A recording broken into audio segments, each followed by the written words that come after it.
तो दोस्तों आज हो गया 22 नवंबर 2020। बिहार समेत देश दुनिया की बड़ी अवतार समाचार लेके आए सिर्फ आपके लिए। चलिए फटाफट खबर शुरू करते हैं। उससे पहले चैनल को अब तक सब्सक्राइब ना किया हो तो फटाफट चैनल को सब्सक्राइब कर दे, लाइक कर दे, शेयर कर दे ताकि इसी तरह की खबर आप हर रोज देख सके। चलिए शुरू करते हैं आज की पहली बड़ी खबर। दिल्ली में कोरोना वायरस संक्रमण के 5,889 नए मामले सामने आए हैं। कोविड-19 की चपेट में आकर कल एक बार फिर 100 से अधिक लोगों की मौत हो गई है। शुक्रवार को भी 118 लोगों की जान कोरोना के कारण गई है। दिल्ली स्वास्थ्य विभाग की तरफ से जारी आंकड़ों के मुताबिक शनिवार को कोरोना की चपेट में आकर कुल 111 लोगों की मौत हुई है। आपको बता दें कि स्वास्थ्य विभाग के मुताबिक 5,889 नए मामलों के साथ कुल संक्रमितों की संख्या अब 5,23,117 हो गई है। वहीं बता दें आपको कि कल कुल 6,963 लोग इलाज के बाद पूरी तरह स्वस्थ हुए हैं और अब तक ठीक हुए लोगों की कुल संख्या 4,75,106 तक पहुंच गई है। वहीं 111 मौतों के साथ मृतकों की संख्या बढ़कर 8,270 हो गई है।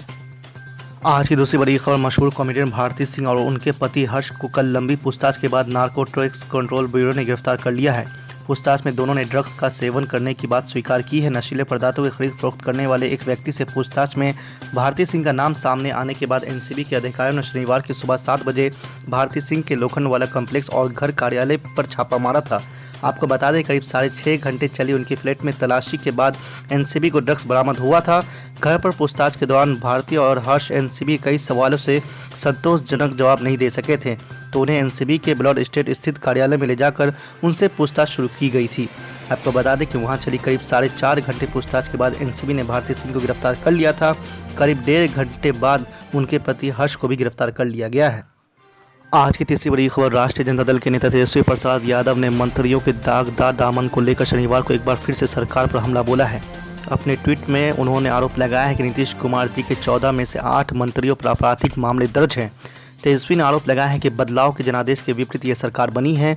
इसके बनते ही नीतीश जी ने रोजी रोटी, नौकरी, समान काम समान वेतन, कृषि ऋण माफ़ी, बिजली दर कम करना, पुरानी पेंशन लागू करना, संविदा कर्मियों की मांगों को पूरा करना और शिक्षा पर बजट का 22% खर्च करने जैसे सकारात्मक मुद्दे को छोड़कर नकारात्मक को गले लगा लिया है। आज की चौथी बड़ी खबर, कोरोना वायरस संकट के मद्देनजर संसद के शीतकालीन सत्र को लेकर चल रही अटकलों के बीच लोकसभा अध्यक्ष ओम बिरला ने शनिवार को कहा है कि शीतकालीन सत्र आयोजित करने और इसकी तिथियों के बारे में फैसला सरकार करेगी। उन्होंने ये भी कहा है कि जब भी आगामी सत्र आयोजित होगा तो कोरोना संबंधी सुरक्षा के व्यापक प्रबंधन किए जाएंगे। बिरला के मुताबिक संविधान दिवस के मौके पर 25 और 26 नवंबर को गुजरात के केवड़िया में पीठासीन अधिकारियों का सम्मेलन होगा, जिसका उद्घाटन राष्ट्रपति रामनाथ कोविंद करेंगे और इसके समापन सत्र को प्रधानमंत्री नरेंद्र मोदी संबोधित करेंगे। आज की पांचवी बड़ी खबर, तमिलनाडु में अगले साल होने वाले विधानसभा चुनाव में एआईएडीएमके और बीजेपी साथ मिलकर चुनाव लड़ेगी।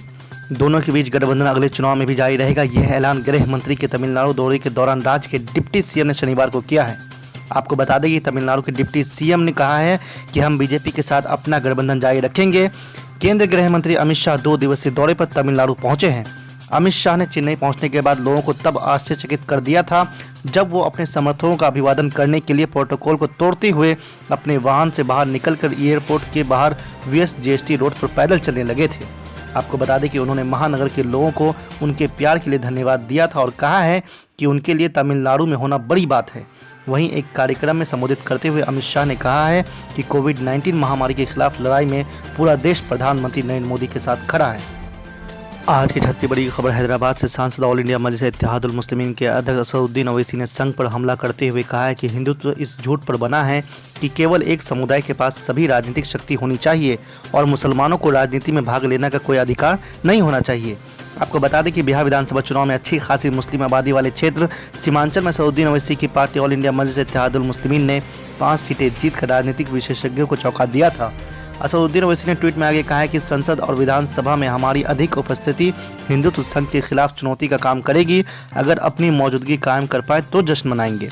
गौरतलब है कि असदुद्दीन ओवैसी की अगुवाई में एआईएमआईएम ने 2014 में जब हैदराबाद के दारुस्सलाम से निकलकर महाराष्ट्र की सियासत में दस्तक दी थी तो वो पहली बार राष्ट्रीय राजनीतिक विमर्श का हिस्सा बनी और उसे कांग्रेस और राष्ट्रवादी कांग्रेस के लिए खतरे के तौर पर देखा जाने लगा। इसके बाद 2019 के लोकसभा चुनाव में महाराष्ट्र औरंगाबाद की सीट और फिर विधानसभा चुनाव में 2 सीटें जीतकर असदुद्दीन ओवैसी की पार्टी ने प्रदेश में एक बार फिर से अपनी मौजूदगी का एहसास कराया था। अब बिहार में उसके प्रदर्शन ने एआईएमआईएम को और असदुद्दीन ओवैसी को मौजूदा राजनीतिक बहस के केंद्र मुद्दे में ला दिया है। आपको बता दें कि असदुद्दीन ओवैसी ने राजनीति के केंद्र में मुसलमानों के साथ दलितों को साथ लाने का पूरा प्रयास किया और इसी कोशिश में वो अक्सर जय भीम का नारा लगाते हैं। मगर मैं आपको वादा कर रहा हूं कि आने वाले दिनों में इंतखाबात होने वाले हैं बल्दिया के। हमारा तो जारी है, बिहार से शुरू हुआ था, चलेगा सिलसिला। चंद्रायन गुट्टा में भी जल्द से होंगे इंशाअल्लाह ताला। बहुत बोलना है और बोलेंगे इंशाअल्लाह ताला। बहुत से लोग बातें करते हैं, मगर याद रखिए कि कोई अगर आपको मुश्किल वक्त में नज़र आता है, अगर आपको कुछ होता है, तो पहला फ़ोन आप करते हैं कहाँ है रे मंजलिस वाले। यानी इनके जुमले में भी क्या है, कहाँ है रे मंजलिस वाले। उन्हें ये नहीं बोलता उनू कहाँ है, इनू कहाँ है, कहाँ है रे मंजलिस वाले। तो ये एक मोहब्बत की निशानी है, ये एक तड़प की निशानी है। तो मैं सलाम करता हूँ, अल्हम्दुलिल्लाह मंजलिस आपके दरमियान में है, थी और इंशाअल्लाह हमेशा रहेगी। जो लोग मुसीबत के वक्त नज़र नहीं आए, अब ज़रूर इलेक्शन के वक्त नज़र आएंगे। आने दीजिए, ये आवाम तय करेगी।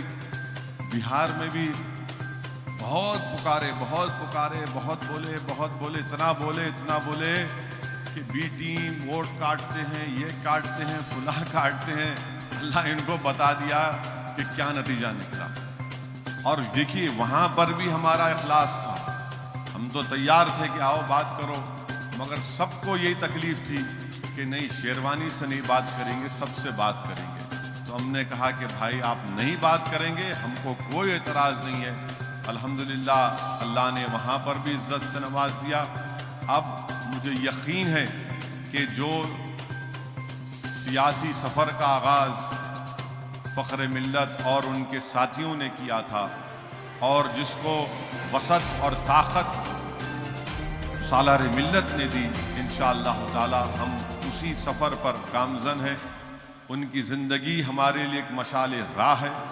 उनकी ज़िंदगी और मरहूम क़ायद के साथ जो जितने मरहूम क़ायदीन हैं जो आज इस दुनिया में नहीं हैं, अल्लाह उनकी भी मग़फ़िरत फ़रमाए। और उनकी क़ुरबानियों का नतीजा है कि आज मजलिस इत्तेहादुल मुस्लिमीन ये काम कर रही है। आप इन तालीमी इदारों में इसकी मदद करिए और मजलिस इत्तेहादुल मुस्लिमीन को मजबूती आपने हमेशा था कि इत्तेहाद को और मजबूत करिए। क्योंकि अभी अकबरुद्दीन ओवैसी ने अपनी तकरीर में कहा कि कोरोना की वजह से बहुत से स्कूल बंद हैं और बहुत से बच्चे अपने घर में बैठे हुए हैं। तो ये जब 10 स्कूल की इमारतें जहाँ पर तैयार हैं, जहाँ पर स्कूल चल रहे हैं, तो हमको ये ज़रूरी है कि 10वीं जमात के लिए भी हमको इस ताल्लुक़ से सोचना है। और इंशाअल्लाह ताला मुझे यकीन है कि अल्लाह अपने फजल करम से आज जिस स्कूल की इमारत का संग बुनियाद रखा गया, वो ज़रूर अल्लाह उसको अपने फजल करम से पूरा करेगा। क्योंकि याद रखिए, जिस इंसान की नीयत अच्छी होती है, जिस इंसान की नीयत में इखलास होता है, तो अल्लाह सुब्हाना व तआला गैब से उसकी मदद करता है। और यही बात को याद रखिए कि नीयतों को अच्छा रखिए।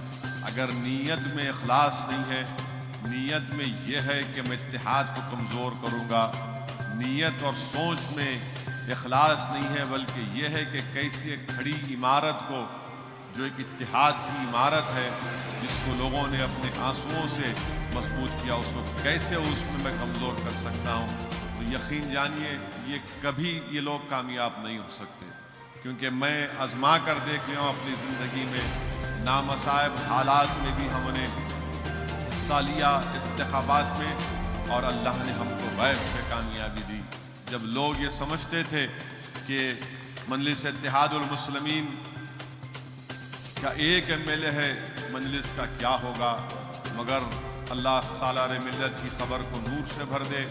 हमारे क़ायद हमेशा हमको सिखाते रहे कि अपने हौसलों को बुलंद रखो, अपनी नीयत में इखलास रखो और मेहनत करो और अल्लाह की ज़ात पर तवक्कल करो। याद रखिए, जो अल्लाह की ज़ात पर तवक्कल करता है, जो हर चीज़ को अल्लाह से मांगता है, अल्लाह उसकी गैब से मदद करता है और अल्लाह उसके लिए रास्ते आसान कर देता है। बल्कि अल्लाह मुश्किलात में भी अल्लाह उसके लिए एक रास्ता निकाल देता है। तो इसलिए मेरे अजीज दोस्तों और बुजुर्गों, ये हम तमाम को कोशिश करना है।